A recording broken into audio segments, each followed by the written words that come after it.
ท่านผู้ชมในตอนนี้พวกเราทั้งสองคนกลับมาฮอดเนาะบ้านสวนหมักพร้าวน้ำหอมตู้กูดกันแล้ว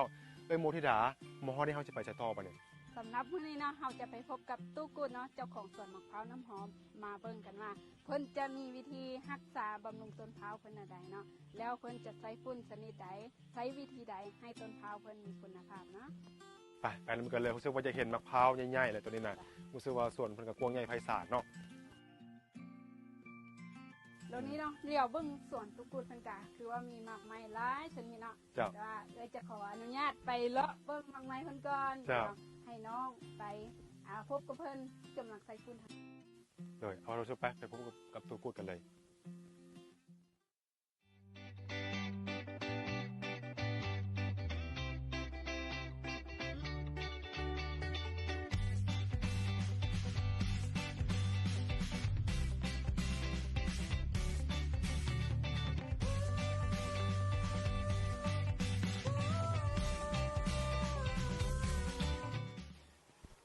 สบายดี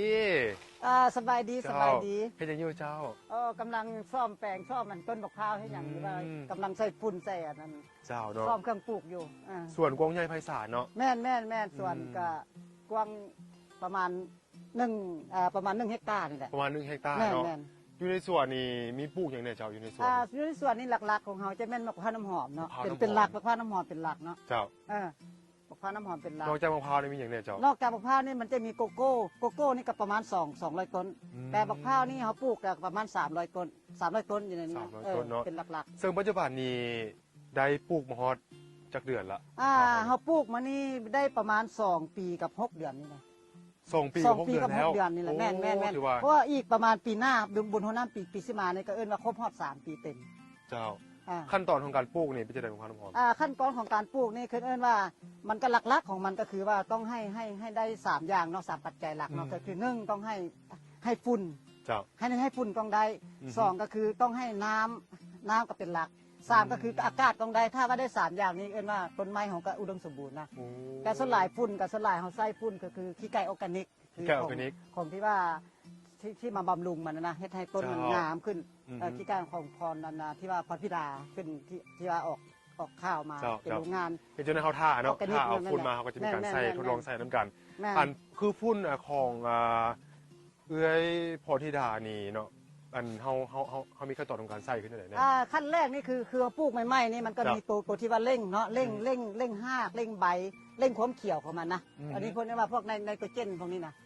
ประมาณครบรอบให้ได้1 ปีก่อนแล้วปีที่2เอิ้นว่ามันเริ่มจะต้องใส่พวกนี้ต้องใส่ปุ๋ยมากเข้าไปเพราะว่าพวกนี้มันเริ่มปีที่2เนี่ยมันจะเริ่มครับว่าเขาปลูกได้ระดับมันให้มันใหญ่แล้วมันก็จะอุดมสมบูรณ์แล้วมันจะหมากออกเริ่มออกหมากปีที่2เจ้าโอ้ถือว่าฝุ่นของเอ้ยพรธิดานี่แม่นได้ว่าเป็นฝุ่นมี2 ชนิดเนาะแม่นมีขี้เกียจกับพี่ไก่ตัวใดเป็นตัวเร่งความเขียวกับตัวเร่งตัวมากตัวเร่งความเขียวสลายมันจะพวกกระชับพันให้เป็นฝุ่นนะตัวว่าเป็นมุ่นเป็นฝุ่นตัวนี้หมายว่าเร่งไนโตรเจนให้พวกใบพวกรากพวกต้นของมันอุดมสมบูรณ์แต่ว่าพวกเป็นเม็ดนี่เอิ้นว่าพวกนี้มันจะให้เกี่ยวกับเริ่มมากเริ่มจากการจับหมากจับดอกการจับตาของมันให้มันเอิ้นว่าให้มันเริ่มมีเอิ้นว่าให้มันจับหมากได้หลายขึ้นเจ้าซึ่งว่ามองปัจจุบันนี้การปลูกมะพร้าวนี่ก็รู้สึกว่ามันก็เริ่มใหญ่เนาะคือบางต้นนี่ก็ว่าเห็นมากแล้วบอกแม่มันส่วนหลายมันเริ่มออกแต่ปีกับ2 ปีกับ4 เดือนมันเริ่มออกแล้ว2 ปีกับ4 เดือนเนาะออกหลายแล้วใน300 ต้นนี่มันออกไปเกือบ30 กว่าต้นแล้วที่มันออกไปในระยะ2 ปีครึ่งเจ้าคาดว่าประมาณจากปีหรืออีกจากเดือนจึงจะได้ว่าสามารถรับประทานได้บักพร้าวนี่ปกติแท้ถ้ามันออกลูกมานะประมาณ7 เดือนนี่เขาก็ถือว่าได้กินได้แล้วรับประทานแล้วกินได้แล้วแต่ว่าคิดว่าครบ3 ปีนี่คือคิดว่ามันจะออกหลายออกเต็มเกือบ100%เลยแหละคิดว่าจะออกหลายคือว่าส่วนของพวกเรานี่เน้นเรื่องของว่าเป็นแบบใดส่วนของพวกเราส่วนหลายพวกเรานี่เน้นเกี่ยวกับฝุ่นธรรมชาติเกี่ยวกับฝุ่นออร์แกนิกโดยเฉพาะเขาจะบ่ใส่สารเคมีแม่เขาบ่ใส่สารเคมีแม้แต่น้อยเดียวส่วนหลายมันจะเป็นพวกออร์แกนิกพวกที่ว่าฝุ่นชีวภาพเฮ็ดให้พวกนี้นะให้เสริมสร้างของดินคนนี้นะให้มันดีขึ้นนะ ให้มันอุดมสมบูรณ์ขึ้นนะ แล้วตามคลองน้ำมันที่นี่เฮาเฮ็ดอย่างตัวนี้ คลองน้ำตัวนี้ก็คือว่าเขาจกคลองเพื่ออย่างเพื่อว่านึ่งให้ได้ความสวยงามของคลองเนาะ อันที่สองก็คือถ้าเราจะเลี้ยงสัตว์เลี้ยงปลามันก็เลี้ยงได้เห็นบ่อันที่สามก็คือให้ได้ความส้มซื่นของต้นไม้อยู่ในรอบสวนของเราเนี่ยให้มันงามขึ้น โดยเฉพาะมะพร้าว แม่น เพราะมะพร้าวมันก็ต้องการน้ำเหมือนกัน มะ เนาะ พร้าวนี่มันต้องการน้ำเป็นหลัก หลักนี่มันบักแม่น้ำหรอกมะพร้าวนี่ขันขาดน้ำแล้ว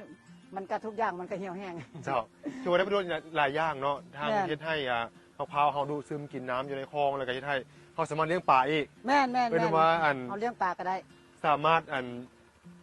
สามารถหาผลประโยชน์จากตัวคลองน้ำได้หลายอย่างกันเลย การขุดคลองนี่มันมีประโยชน์หลายเด้หนึ่งก็คืออันดับแรกก็คือได้ดินก่อน เจ้า เขาก็บริสุทธิ์ดินเนาะอันที่สองก็คือได้น้ำอันที่สามก็คือได้เลี้ยงปลาอันที่สี่ก็ได้ความส้มซื่นอันที่ห้าก็ได้ความสวยงามในส่วนของเขานะ เจ้า อันนี้มันผลดีของการจกคลอง อันว่าเนาะในมหาปัจจุบันในการรู้สึกว่าต้นมะพร้าวก่อนเนาะใหญ่แล้วแล้วก็ออกมากแล้วนะเทคนิคของการปลูกมะพร้าวแท้ เทคนิคนี้คือว่าก่อนอื่นบดนะการเชี่ยวชี้เฮ็ดอย่างกระยาเนาะเขาชี้ปลูกอย่างกระยาเขาต้องเอาใจใส่เขาต้องเอาใจใส่เรื่องน้ำเรื่องปุ๋ยเรื่องฝุ่นให้ได้ เจ้า เขาต้องหดน้ำให้สม่ำเสมอ ต้องใส่ฝุ่นให้ได้สม่ำเสมอ อันนี้ว่าข้อที่สำคัญที่สุดในการปลูกฝังคันเอาเฮ็ดตัวนี้ได้แสดงว่ามันก็ได้รับผลแล้วก็ฝุ่นที่เอามาใส่ส่วนมากแต่มันเป็นฝุ่นชีวภาพพวก โดย ออร์แกนิกพวกเป็นแบบ เจ้า ว่าพุ่นมักแหละแบบ เลย แบบโรงงานพรพิดาเพิ่นเอามา อือฮึ แล้วเพิ่นก็ โดยเฉพาะก็เป็น เพิ่นเอาเวลานั้นเอามาใส่เดือนหนึงเขาต้องให้ใส่ทุกเดือนให้ใส่ ครับ ให้บ่ได้ขาด แล้วก็การรดน้ำก็ต้องอย่างตอนอย่างน้อยนี่ให้รดน้ำนี่มันอาทิตย์หนึงให้ได้2เทื่อ โอ้ และใหญ่ๆสิก็อาทิตย์หนึงก็2เทื่อสม่ำเสมอ เจ้า บ่แม่นว่าใหญ่ซะมีละสิบ่รดน้ำบ่แม่นได้ อ่าฮะ ต้องรดน้ำ อันนี้ก็โหดน้ำเพื่อกั แม่นร เนาะ ดน้ำทุกมื้อ คือวันนี้ก็เห็นแม่เพิ่นโหดเนาะ แม่นรดน้ำ รู้สึกว่าซุ่ม ทิศหนึง ตลอดเลย ทิศหนึงต้องได้2เทื่อนะรดน้ำนะ ถ้าเชื่อกับมะพร้าวกับมะกล้วยนี่สูสีกันเลยเนาะ บักกล้วยนี่มันแบบนี้ มัน แบบว่าเขาปลูกบักพร้าวเป็นอย่างค่อยปลูกบักกล้วย อันนี้จุดนี้ก็คือบักกล้วย มันดูดซึ นี่ มน้ำเนอะ มันสามารถเป็นพี่เลี้ยงให้คนซุ่มๆของบักพร้าวนี่นะ อืม ถ้าว่าบักพร้าวนี่ใหญ่แล้วบักกล้วยจำเป็นต้องเลี้ยวออก อ๋อเจ้า ต้องเลี้ยวออก เพราะว่า โอ้ มันเฮ็ดให้ความอับเอาหรือว่าอากาศนะบ่ค่อย โดย บ่ค่อยซ่องให้มันอัน แส นี้ ดงว่าตอนยังน้อยนี่ปลูกมะกล้วยเพ แม่น ราะว่ามันจับน้ำได้โดนได้ให้ แม่น ให้มะพร้าวเนี่ยมันดูด แม่น ซึมน้ำจากต้นกล้วย แม่น แต่ว่าเวลาต้นพร้าวใหญ่ขึ้นมาแล้วมันมีมากแล้วเขาก็ต้องเอาต้นกล้วยออก แม่น เพื่อให้ต้นพร้าวเนี่ยมันเติบใหญ่ แม่ ใน น ตัวของมันเอง แม่นถูกต้อง อืม เพราะว่ามันเป็นพี่เลี้ยง เคยได้ไปฝึกอบรมอยู่ใส่บอกเกี่ยวกับเทคนิคของการปลูกมะพร้าว ส่วนหลาย ต่าง ส่วนหลายอันนี้เขาก็เฮ็ดแต่ที่จริงหลักๆของเรามันก็เป็นงานกู้การสร้างเกี่ยวกับงานสแกเลตงานเหล็กงานต่างๆ แต่ว่าช่วงโควิดนะมันมีการเปลี่ยนแปลงเนาะ ๆอ๋อ มันมีการเปลี่ยนแปลงเขาก็เลยว่าเอ้าเฮ็ดอย่างไรเขาสิอยู่รอดได้ อ๋อ เขาก็เลยมาเฮ็ดสวน โดยที่ว่าเขาบ่มีได้ศึกษาอย่างแก่น้อยเนาะ อือฮึ เขาก็มาเรียนรู้ด้วยตนเองนะเขาก็บ่เบิ่ง YouTube ซ่องนั้นซ่องนี้ซ่องนี้หลายๆซ่องเขาก็เลยว่าปลูกแต่ละขั้นตอนการปลูกกับปีนี้ปลูกนี่ปีนี้ปลูกนี่แหละมันเลยเฮ็ดให้เรานะมีความสำนาญขึ้นมา ไม่ได้ว่าติดตามทางออนไลน์ แม่ แล้วก็ ติด พลิก ตาม ไป ทา คิด ง YouTube พลิกจากไปคิดเป็นโอกาส แม่ ในระยะของการแพร่ระบาดของไวรัส แม่น 19 แม่นแม่นแม่น อ๋อ เพราะว่า โคตรโชค โค ดี วิด นะพ่อ มัน เนาะ ก็เฮ็ดให้เราเปลี่ยนชีวิตได้นะ ฮันแหละจังว่า อ่า โคตรโชคดีเลยรู้สึกว่า อ่า ตัดสินใจถึกละที่มาเฮ็ดกิจกรรมนี่นะ แม่ เพราะว่าปัจจุบันนี้ก็จะเพิ่นกันเน้นเฮ็ดกิจกรรมเพื่อสร้างอะไรครับเพราะว่าประเทศลาวของเฮาก็ได้ว่ากิจกรรมคือเป็นหลักเลยเนาะในการ แม่น ในการ แม่น ซอกหารายได้ในการ แม่น สร้างอาชีพอะนะ แม่น